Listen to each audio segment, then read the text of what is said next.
masuk ke dalam kegiatan, yaitu yang pertama itu adalah sosialisasi budaya positif. Ini akan saya sampaikan sendiri. Jadi langsung berdiri saja saya itu. Assalamualaikum warahmatullahi wabarakatuh.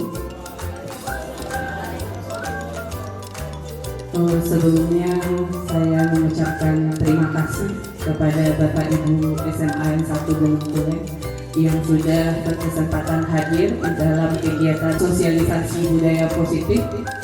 Saya di sini tidak bermaksud untuk menggurui Bapak Ibu semua, tetapi saya di sini hanya ingin ilmu yang saya dapatkan selama saya mengikuti program guru penggerak. Jadi yang akan saya sampaikan di sini itu adalah budaya positif yang nantinya akan ada juga pengaruhnya kepada ke sekolah kita. Saya ucapkan selamat datang. Mari belajar bersama, berkolaborasi, saling mendukung demi mewujudkan disiplin positif di sekolah kita yang kita cintai. Pada kegiatan ini itu ada 7 konsep utama modul budaya positif yang akan saya sampaikan. Biasanya kita sebelum mulai pasti melihat konsentrasi siswa kita terlebih dahulu ya Bapak Ibu. Tapi di sini saya ingin kefokusan Bapak Ibu dulu. Kalau seandainya nanti saya bilang selamat pagi, mohon tepuk tangannya 3 kali. Selamat siang, tepuk tangannya 2 kali. Selamat sore, tepuk tangannya 1 kali. Selamat malam, tepuk tangannya tidak berbunyi. Bisa ya Bapak Ibu? Ya, pokoknya gerakannya seperti ini. Bisa ya Bapak Ibu? Ya. Selamat pagi. Oke, kurang semangat. Selamat pagi. Selamat siang. Selamat sore. Selamat malam. Oke. Sekali lagi, selamat sore. Ya, berarti ada yang belum konsentrasi. Oke, gak apa-apa, hanya 1 ya Bu Iqlah, karena mungkin konsumsinya telat ini, makanya Bu. Oke, bisa ya Bapak Ibu kita mulai. Ini ada konsep utama, ada 7 yang akan kita bahas di sini. Yang pertama itu adalah perubahan paradigma belajar, disiplin positif, kebutuhan dasar manusia, motivasi perilaku manusia, posisi kontrol restitusi, keyakinan kelas, dan juga segitiga restitusi. Yang pertama itu adalah pembelajaran dengan paradigma baru. Pembelajaran dengan paradigma baru ini dirancang berdasarkan prinsip pembelajaran yang terdiferensiasi, sehingga siswa belajar sesuai dengan kebutuhan dari tahap perkembangannya untuk mewujudkan yang namanya profil pelajar Pancasila, yang mana pada kurikulum yang kita pakai sekarang ini itu adalah kurikulumnya Merdeka ya Bapak Ibu ya.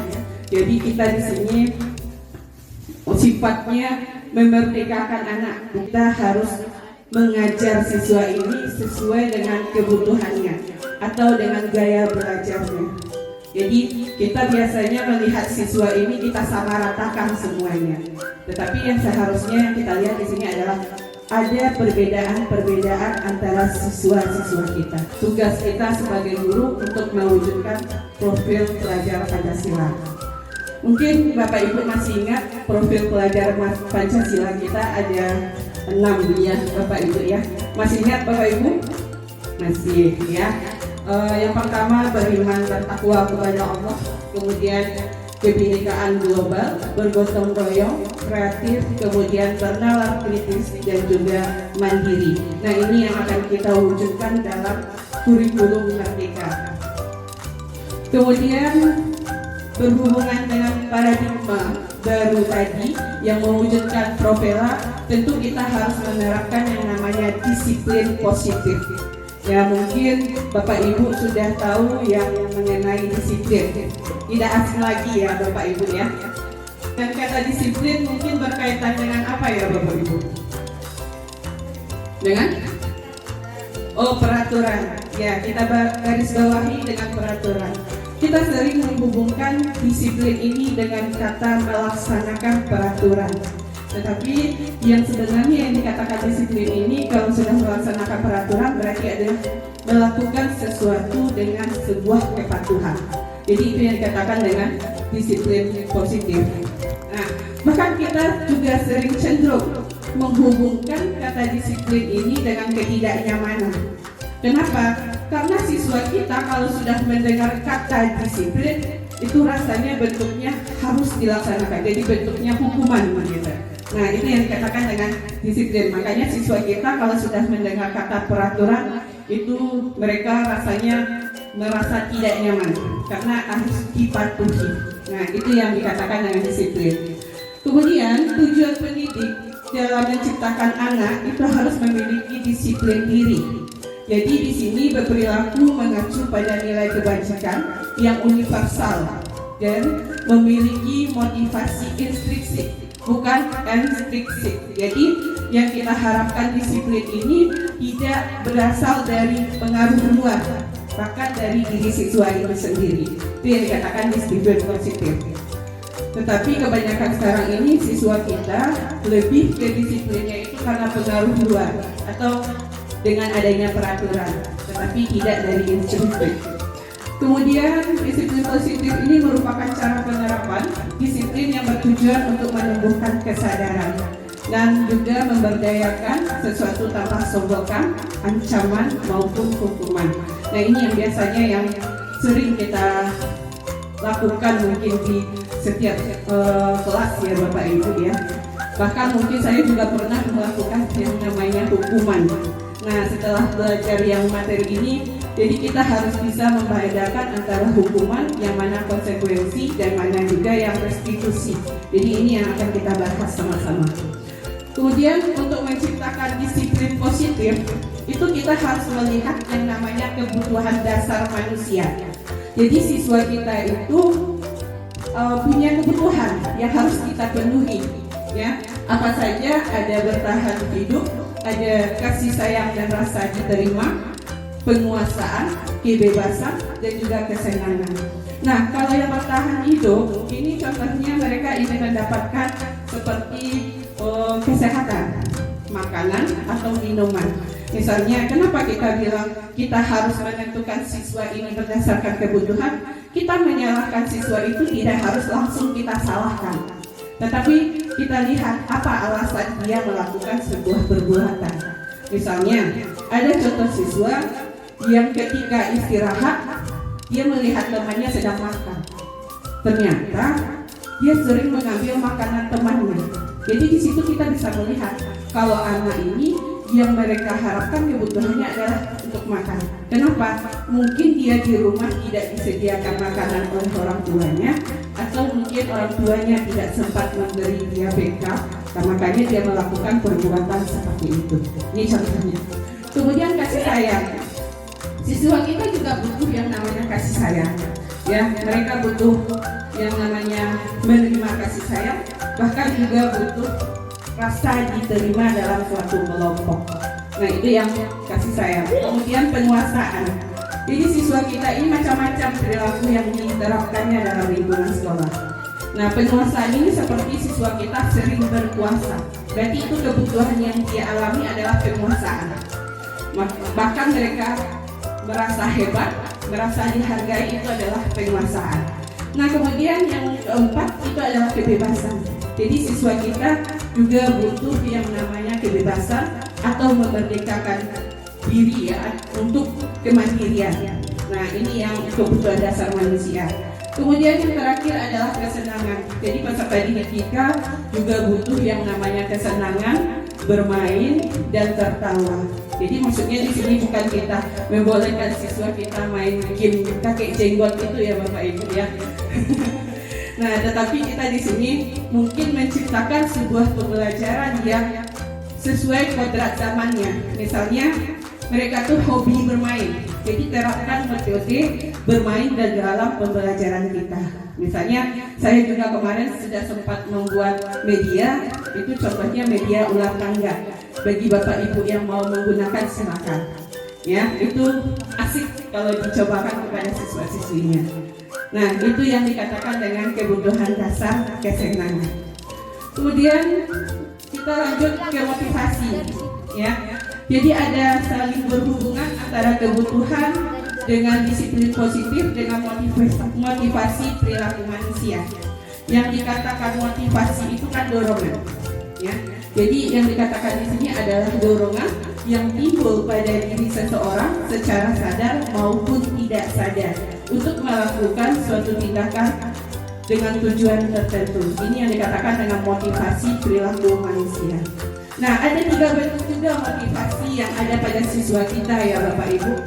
Yang pertama itu adalah motivasinya menghindari ketidaknyamanan dan hukuman. Nah, ini motivasinya. Kenapa? Apa contohnya? Murid melakukan disiplin diri karena ia takut dihukum. Jadi ia melakukan sebuah peraturan atau yang ada peraturan di sekolah karena motivasinya difaktori dengan adanya menghindari ketidaknyamanan atau dihukum. Jadi mereka melakukan disiplin dengan adanya hukuman. Nah, itu yang bentuk motivasi yang ada pada siswa kita. Kemudian yang kedua, motivasinya adalah mendapatkan imbalan atau penghargaan dari orang lain. Nah, di sini murid melakukan disiplin diri karena ingin mendapatkan imbalan. Nah, kadang ini kita juga salah juga, pernah juga melakukan sebuah pembelajaran, kadang tanpa kita sadari kita menimbulkan motivasi siswa itu dalam bentuknya mengharapkan imbalan. Misalnya kita mengadakan kuis, nilai yang tertinggi kita kasih hadiah. Ya, kadang kita pernah ngasih pena atau mungkin cokolatos atau mungkin coklat, permen. Mereka kan sudah bangga, ya. Jadi mereka berharap dengan saya dapat nilai segini saja, saya sudah dapat imbalan dari guru atau penghargaan gitu. Jadi mereka motivasinya yang timbul ini berupa dari 2 contohnya. Nah, yang bagusnya yang mana? Yang bagusnya itu adalah menghargai nilai-nilai kebajikan diri sendiri. Nah, di sini murid melakukan disiplin diri karena sadar dan nilai kebajikan dirinya. Ini berarti merupakan motivasi dari dalam diri siswa. Karena disiplin positif tujuan utamanya yang kita harapkan tadi adalah berasal dari diri dalam siswa itu sendiri. Itu yang disiplin positif. Jadi antara yang 3 ini mungkin yang terbaik yang menghargai nilai kebajikan diri sendiri karena dia berasal dari dalam. Nah, kalau yang 2 ini mungkin sering kita laksanakan ya Bapak Ibu, ya. Nah, kemudian ada konsep disiplin. Konsep disiplin itu ada 2. Ada dengan identitas gagal, ada dengan identitas sukses. Kita lihat dulu dengan identitas gagal. Ada 2 bentuknya, hukuman, kemudian juga penghargaan. Nah, kenapa kita katakan konsep disiplin ini dengan identitas gagal? Karena kalau kita memberikan sebuah hukuman itu pasti sifatnya menyakitkan. Ya, menyakitkan bagi siswa. Kemudian tidak nyaman bagi siswa. Murid juga menjadi takut.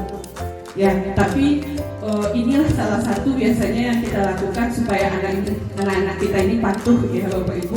Makanya kita melakukan yang namanya konsep disiplin ini dengan hukuman. Kemudian sifatnya juga memaksa. Kemudian murid menyembunyikan kesalahannya karena dia takut dihukum, jadi dia menyembunyikan kesalahannya. Kemudian juga murid menjadi rendah diri karena dia takut dihukum. Dia merasa biarlah saya merasa bersalah, saya mengikuti kesalahan daripada saya nanti dihukum. Nah, seperti itu yang konsep gagal. Kemudian penghargaan ini tidak efektif karena siswa kita nanti berpikirnya sudah dapat angka 100 atau nilai 200, dia sudah menjamin kalau nilainya aman-aman saja karena dia sudah dapat penghargaan. Saya aja sering dapat penghargaan seperti pena, ya, buku, atau mungkin permen. Nah, jadi saya merasa kalau nanti naik kelas, saya pasti naik kelas. Kenapa? Saya sering dapat penghargaan. Nah, seperti itu dia siswa ini berpikir. Jadi karena identitas gagal. Kemudian bisa juga merusak hubungan. Maksudnya di sini adanya iri dari temannya. Misalnya mungkin yang ketika kita kasih kuis, orang yang biasanya tidak pernah nilainya itu bagus, ternyata dia dapat penghargaan. Jadi itu yang menimbulkan sifat iri bagi siswa kita. Kemudian juga mematikan kreativitas siswa. Jadi setiap kita kasih penghargaan, siswa kita tidak kreatif lagi. Kemudian menghukum dengan sistem ranking. Tapi di sini emang tidak dibolehkan lagi pada kurikulum Merdeka kita saat ini. Tetapi kita tujuannya kemarin itu supaya di-ranking, supaya siswa kita kan termotivasi ini ya. Tetapi itu ternyata masuk konsep disiplinnya identitas gagal.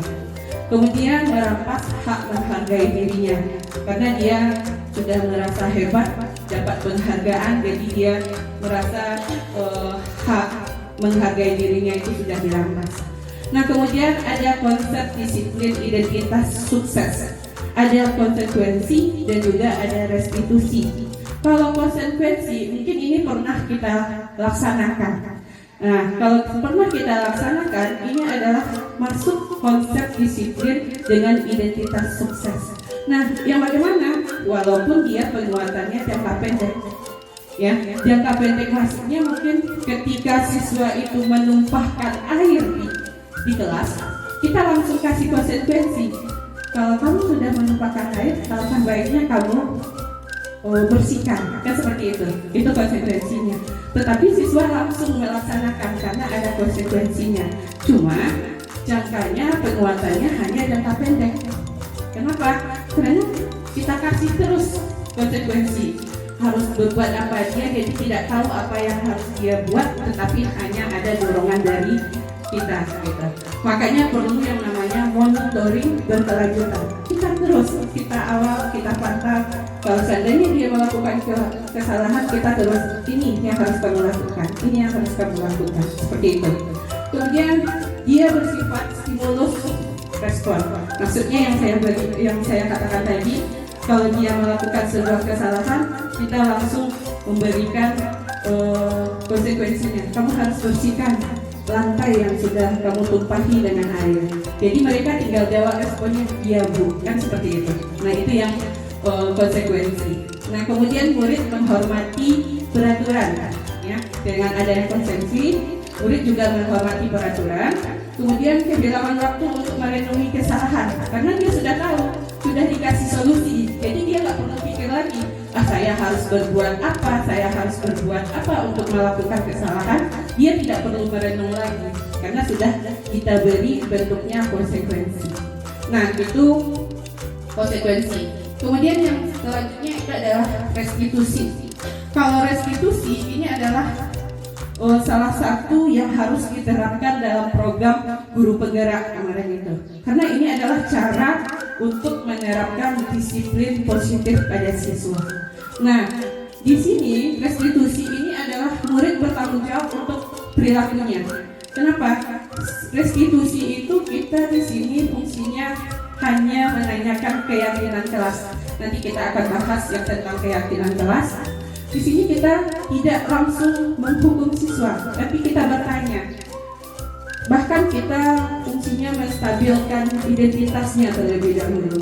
Kita katakan kepada siswa kalau seandainya mereka melakukan kesalahan, tidak dia sendiri yang pernah melakukan kesalahan, tetapi semua orang juga pernah melakukan kesalahan. Dan kemudian nanti juga ada yang namanya validasi tindakan salahnya, itu dengan cara misalnya kita tanya sama anak, apa yang sudah kamu lakukan? Dia akan menjawab, dia akan merenung kesalahannya. Saya sudah melakukan mencontek misalnya. Kalau kita hubungkan dengan mencontek, mungkin lebih keyakinannya, komitmennya mungkin. Nah, itu jadi siswa itu dia berpikir, jadi ini kesalahan. Bahkan kita tanya, apa yang harus kamu lakukan? Dia sendiri yang mencari solusinya, bukan dari kita. Itu yang restitusi. Jadi fokus pada pemecahan masalahnya itu jangka panjang. Jadi kalau siswa itu sudah terbiasa mencari solusinya sendiri, mencari kesalahan dia sendiri, dia akan terbiasa. Makanya proses dia ini jangka panjang. Kemudian murid menghormati dirinya dan orang lain. Jadi karena dia sudah bisa mengontrol diri, memegang kendali diri dia sendiri, dia jadi bisa menghormati dirinya sendiri dan juga orang lain. Kemudian murid bahkan di sini bedanya dengan konsekuensi. Konsekuensi kita beri stimulus, jawabannya ada responnya. Tapi kalau restitusi ini kontrol, ya. Berarti siswa itu sendiri yang memegang kendali. Jadi mereka yang tahu bagaimana kesalahan mereka, apa yang akan mereka lakukan, dan apa yang akan mereka perbaiki dari kesalahan mereka. Jadinya murid ini kalau sudah dia tahu kesalahannya, makanya dia lebih bersemangat untuk memperbaiki kesalahan.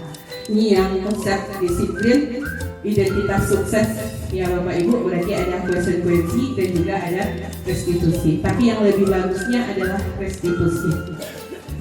Nah, kemudian konsep disiplin dengan pendekatan restitusi yang saya sebutkan tadi, ini adalah sebuah cara untuk menanamkan disiplin positif pada murid.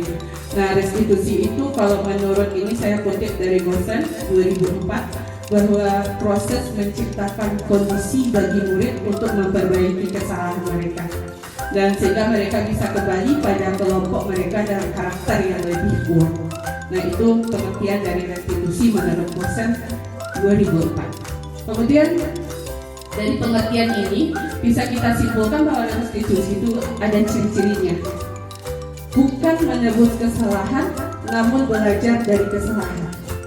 Jadi di sini siswa kita tidak menebus kesalahan dia, tetapi dia mencari belajar dari kesalahan dia sendiri. Nah, nantinya baru dia bisa yang namanya memperbaiki hubungan. Kemudian juga tawaran, restitusi ini berupa tawaran atau bukan paksaan.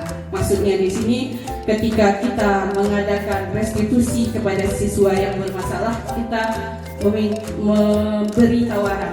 Apa yang akan kamu lakukan untuk memperbaiki kesalahan kamu, seperti itu. Dan kemudian di sini menuntut untuk melihat ke dalam diri dia, apa yang dia laksanakan itu salah atau tidaknya, dia yang tahu apa yang harus mereka berbuat. Kemudian mencari kebutuhan dasar yang mendasari tindakan tadi ya, ada 5 ya Bapak Ibu kebutuhan dasar manusia tadi. Kemudian fokus pada karakter, kemudian juga bukan tindakan. Kemudian menguatkan dan fokus pada solusi. Jadi restitusi di sini lebih mencarikan solusi bagi siswa yang bermasalah. Kemudian apa sih perbedaan antara hukuman, kemudian konsekuensi dan juga restitusi? Di sini bisa kita lihat, kita contohkan saja kasusnya. Siswa sering tidak mengerjakan PR. Nah, hukuman biasanya kita tadi sifatnya kan menyakitkan, memaksa. Nah, ketika siswa sering tidak mengerjakan PR, kita sering melaksanakan hukuman kepada siswa. Mungkin saja guru menghukum siswa itu selama berdiri atau hormat selama 10 menit kepada bendera, atau berdiri di depan barisan misalnya, atau mungkin di depan kelas. Nah, itu bentuknya hukuman. Tapi kalau konsekuensi, di sini guru memberikan konsekuensi untuk mengerjakan PR-nya saat istirahat atau dikerjakan 3 kali lipat. Berarti ini masuk identitasnya sukses juga. Tetapi dengan cara mungkin kita memberi waktu kepada siswa untuk mengerjakan tugas. Nah, kemudian guru di sini sifatnya tegas dan siswa juga akan menghormati peraturan. Nah, kalau restitusi, di sini kita menanyakan keyakinan kelas. Nah, keyakinan kelas dalam menyelesaikan permasalahan. Jadi nanti kita bahas tentang keyakinan kelas, yang mana nanti keyakinan kelas itu berbeda dengan peraturan kelas. Jadi dia tidak sama, peraturan dan keyakinan itu nanti berbeda. Kemudian guru terbuka dan siswa menghormati dirinya dan orang lain. Jadi ini perbedaannya jika kasusnya siswa sering tidak mengerjakan PR. Nah, mungkin tidak hanya saya ya, mungkin saya sendiri pernah itu melakukan bentuknya hukuman, bahkan juga konsekuensi kadang. Karena mungkin hukuman ini kepada siswa yang mungkin susah sekali untuk diatur, makanya kita kasih hukuman, kan seperti itu. Tetapi ternyata ini adalah identitasnya gagal, ya, penerapan konsep disiplinnya. Kemudian ada 5 posisi kontrol restitusi. Nah, ini maksudnya posisi kita ada sebagai pembuat rasa bersalah, ada penghukum, ada sebagai teman, bahkan ada sebagai pemantau atau manajer. Jadi sebelum kita masuk ke materinya, posisi Bapak Ibu di mana sekarang ini? Penghukum ya juga. Oke. Ya, atau mungkin pernah juga membuat rasa bersalah, ya. Atau juga pernah juga kita melakukan lima posisi ini, kan seperti itu. Tapi dari 5 posisi ini yang paling baik itu adalah posisinya manajer. Nah, kenapa? Kalau pembuat bersalah, ini bedanya ya Bapak Ibu ya. Kalau tidak dikasih contoh, susah kita nanti. Sama-sama saya juga begitu. Kemarin itu pas pelatihan saya bingung. Diartikan dengan seperti ini saya bingung. Pembuat bersalah, ternyata dengan kalimat seperti ini, contoh seperti ini, baru saya paham apa perbedaan dari 5 posisi kontrol ini. Nah, contoh kasusnya ini adalah siswa tidak memakai atribut lengkap saat upacara bendera. Ini kita contohkan kasusnya. Nah, yang posisi kontrol sebagai penghukum bisa kita lihat di sini. Patuhi aturan sekolah, lalu berdiri di depan barisan. Itu berarti bentuknya adalah hukuman. Nah, kalau pembuat merasa bersalah, berapa kali ibu guru harus memberitahu kamu? Bu guru kecewa sama kamu. Nah, jadi siswa dengan kita mengucapkan kita kecewa kepada mereka, berarti mereka merasa bersalah.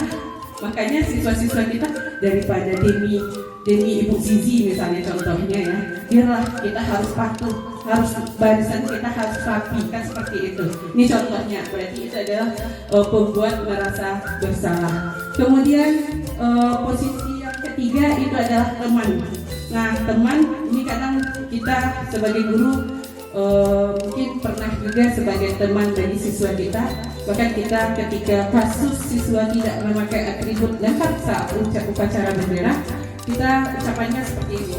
Ayolah yang tertib, buat ibu guru bangga. Kali ini tidak apa-apa kamu salah. Jadi kita apa yang mereka perbuat itu kita kasih kesempatan lagi. Kita bilang sekali ini tidak masalah, besok jangan diulang lagi. Berarti itu posisi kita sebagai teman bagi siswa. Kemudian pemantau. Nah, kalau pemantau ini kamu sudah melanggar, apa peraturan dan konsekuensinya? Ini lebih bagus juga, tapi lebih bagusnya adalah sebagai manajer. Nah, jadi di sini karena kita punya peraturan, punya konsekuensi, jadi kita hanya posisi kita sebagai pemantau. Nah, kalau manajer, apakah kamu tahu kesalahan kamu? Kira-kira bagaimana kamu akan memperbaiki kesalahan ini? Jadi sifatnya di sini kita melaksanakan restitusi tadi. Kita tidak langsung menyalahkan siswa, tapi kita menanya apa yang mereka perbuat, kemudian apa yang akan mereka lakukan untuk memperbaiki kesalahan mereka. Jadi ini 5 posisi kontrol bagi guru terhadap siswa. Ada penghukum, ada pembuat rasa bersalah, ada teman, dan juga ada pemantau, dan juga manajer. Nah, ini yang saya bahas tadi tentang keyakinan kelas. Karena berhubungan dengan restitusi yang tadi, konsep disiplin dengan identitas sukses. Nah, di sini ada mengapa keyakinan kelas, mengapa tidak peraturan kelas saja ya? Kenapa? Karena peraturan kelas dengan keyakinan itu berbeda. Nah, misalnya ini sebagai pemantik saja. Mengapa kita memiliki peraturan tentang penggunaan helm pada saat mengendarai kendaraan roda 2 atau motor? Apa jawaban kita Bapak Ibu? Demi apa? Demi keselamatan. Tuh. Kemudian yang kedua, mengapa kita memiliki peraturan tentang penggunaan masker dan mencuci tangan setiap saat? Berarti demi apa? Demi kesehatan. Nah, kenapa saya kasih pertanyaan seperti itu? Ini supaya ada perbedaan antara keyakinan dengan peraturan. Kalau kita lihat dari yang pertama, peraturannya berarti mungkin kita pernah mendengar kita harus menggunakan helm ketika berkendara, ya kan? Nah, itu adalah peraturan. Tetapi kalau keyakinan menjaga keselamatan, jadi sifatnya universal ya. Nah, kemudian kalau kita di sini peraturannya penggunaan masker, peraturannya pasti dimanapun kita pergi harus menggunakan masker dan cuci tangan. Misalnya memasuki kawasan ini kita harus menggunakan masker. Berarti itu bentuknya peraturan. Tetapi kalau keyakinan kelas itu adalah menjaga kesehatan. Itu bedanya. Nah, itu bedanya. Bisa membedakan ya Bapak Ibu keyakinan kelas dengan peraturan kelas. Nah, bagaimana caranya untuk membuat keyakinan kelas? Ini kemarin sudah pernah saya cobakan, mungkin Budel sama Pak Afrizan juga sudah menerapkan ya. Kalau saya pertama itu adalah berdiskusi terlebih dahulu tentang peraturan sekolah apa saja. Kemudian kami merumuskan peraturan itu menjadi keyakinan. Jadi pada saat berdiskusi tentang peraturan kelas, saya bebaskan kepada siswa terlebih dahulu. Kayak kasih kertas, coba kamu tulis peraturan kelas yang akan kita sepakati. Bahkan ada mereka bilang kita tidak boleh membantah ucapan guru atau melawan kepada guru. Kita harus bersikap sopan santun. Ada yang seperti itu yang buat. Nah, kemudian bagaimana cara merumuskan peraturan menjadi keyakinan? Yang itu kan peraturannya satu-satu. Kalau kita buat peraturan kan banyak ini. Yang menyangkut tentang tidak membantah atau melawan atau bersikap kotor kepada guru, kita masukkan keyakinannya itu bersifat universal. Maksudnya apa? Saling menghormati. Jadi itu yang keyakinan. Nah, jadi itu bedanya peraturan dengan keyakinan. Jadi kita suruh siswa untuk dulu menerapkan peraturan, nanti baru kita tetapkan keyakinan kelas. Jadi keyakinan kelas ini sifatnya universal kalimatnya, tidak panjang-panjang. Kalau peraturan kalimatnya panjang-panjang. Kemudian setelah merumuskan peraturan menjadi keyakinan, kita menempelkan keyakinan di kelas. Ini ada YouTube-nya ya Bapak Ibu, boleh Ibu saksikan juga, promosi sekalian. Masalahnya subscribe-nya masih sedikit soalnya. Nah, ini kegiatan membuat keyakinan kelas. Masih semangat Bapak Ibu? Masih. Oke, selamat siang Bapak Ibu. Oke. Selamat sore. Oke, selamat malam.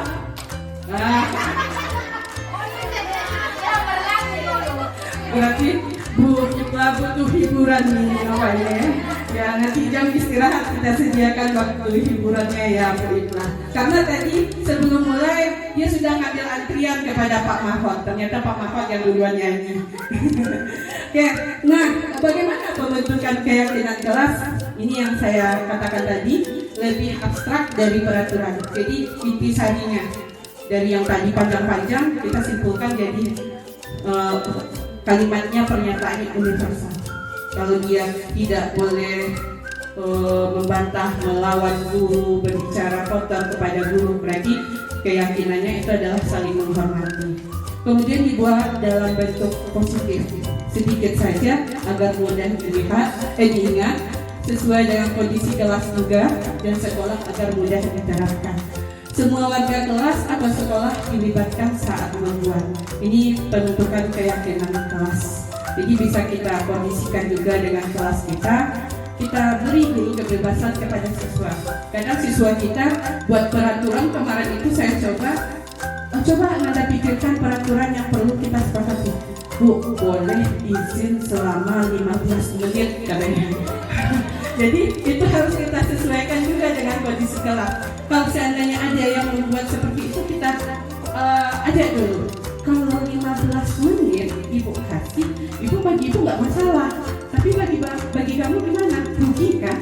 15 menit kamu di luar, apalagi jam kita cuma 1 jam misalnya. Ya kamu resikonya kamu sendiri. Tapi kita tanyalah dulu kepada teman-teman yang lain. Nah itu caranya. Misalnya, gimana kawan-kawan yang lainnya? Setuju atau tidak? Enggak Bu, katanya. Nanti kan yang cewek-ceweknya ini membantu juga ya. Nah, berapa lamanya? 10 menit. Nah, jadi bisa. Jadi harus kita sesuaikan dengan kondisi kelas. Nah, ini yang saya bilang tadi, ini materinya udah hampir selesai ini ya Bapak Ibu. Saya hanya menyampaikan secara ringkas saja, mudah-mudahan bisa dipahami. Tapi nanti kalau ada butuh informasi boleh, saya siap. Nah, di sini ada segitiga restitusi. Ini adalah cara kita melakukan penanganan siswa yang bermasalah. Nah, ada segitiga restitusi. Kelihatan ya Bapak Ibu, ada menstabilkan identitas, ada validasi tindakan yang salah, dan juga ada menanyakan keyakinan. Nah, di sini ketika siswa ini bermasalah, saya contohkan saja misalnya ketika kita belajar kita melihat ada siswa yang mencontek. Nah, sebelumnya mungkin kita membuat keyakinannya adalah komitmen, tidak boleh mencontek tugas atau ulangan harian ketika proses belajar mengajar dimulai gitu. Nah, keyakinan yang dibuat siswanya adalah komitmen. Jadi masuk di situ. Ketika mereka bermasalah, kita panggil siswanya ke ruangan, tapi jangan di kelas. Tapi kalau seandainya itu ingin melaksanakannya di kelas, kalau bisa jangan kita suruh dia berdiri, tetapi kita kasih siswa kita tugas, kita panggil, kemudian kita berbicara mentah gitu. Nah, atau kita ajak dia ke ruang guru. Misalnya siswa, kita tanyakan dulu, kamu tahu tidak apa yang ibu panggil kamu ke ruang guru? Dia akan kebingungan. Tidak. Nah, disitulah kita akan memberitahu bahwa maksud dan tujuan kita untuk memanggil siswa yang bermasalah tersebut. Kemudian nanti baru kita menanyakan kesalahan yang mereka perbuat, atau kita menunjukkan apa sih bentuk kesalahan yang mereka perbuat. Misalnya tadi kamu mencontek. Tadi ibu melihat kamu ketika kita ulangan, kamu mencontek ujian teman. Betul atau tidak? Gitu. Jadi kalimatnya itu dengan kalimat yang mungkin tidak sampai menyinggung perasaan si anak gitu. Jadi ketika kita tanya, dia jawab nanti betul. Nah, kita tanyakan perbuatan itu salah atau tidak. Jadi mereka akan jawab sendiri, iya itu salah ibu. Jadi di sini ketika mereka mengatakan salah, kita menerapkan segitiga restitusi. Yang pertama itu adalah menstabilkan identitas. Nah, di sini kita stabilkan identitasnya. Jadi dia tidak merasa bersalah sendiri gitu. Kesalahan yang kamu perbuat itu tidak kamu sendiri yang melaksanakan. Semua orang juga punya kesalahan. Jadi di situ kita menstabilkan identitas siswa yang bersalah. Kemudian baru kita masuk ke validasi tindakan yang salah. Di sini kamu bisa berupa bentuk kamu tentu punya alasan mengapa melakukan itu, atau adakah cara yang lebih efektif untuk mendapatkan apa yang kamu butuhkan. Karena di sini kita akan melihat tindakan yang salah yang mereka lakukan. Kemudian kita hubungkan dengan keyakinan kelas tadi. Kita tanya, apa keyakinan kita kalau seandainya kamu melakukan perbuatan mencontek?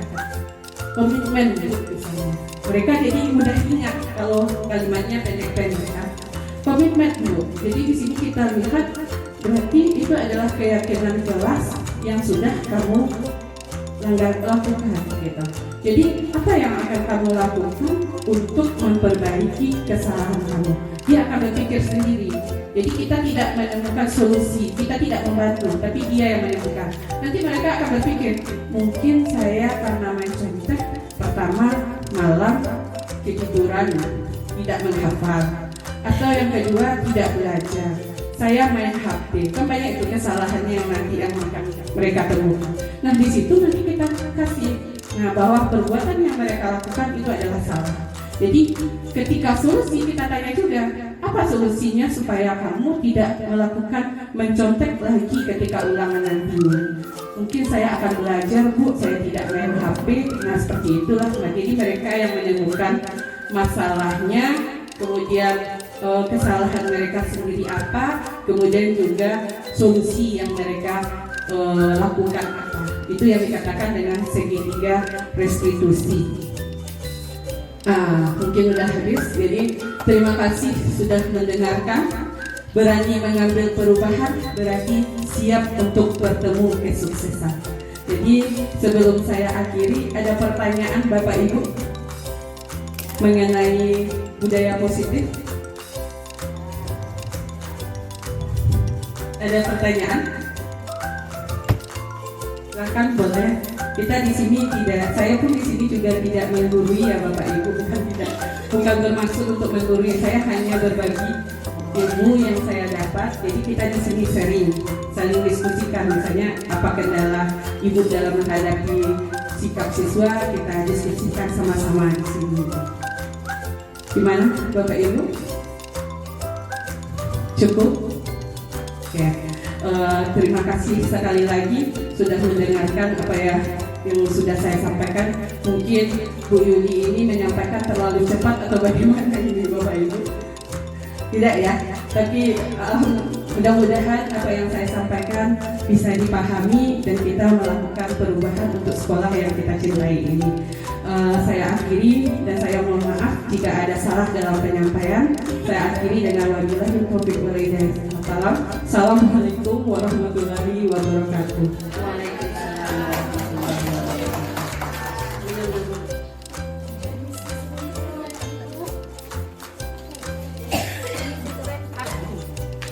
Kita lanjut kegiatan selanjutnya, Bapak Ibu. Masih semangat ya? Ini masih banyak ini kegiatan yang akan kita lakukan. Apalagi ini kegiatan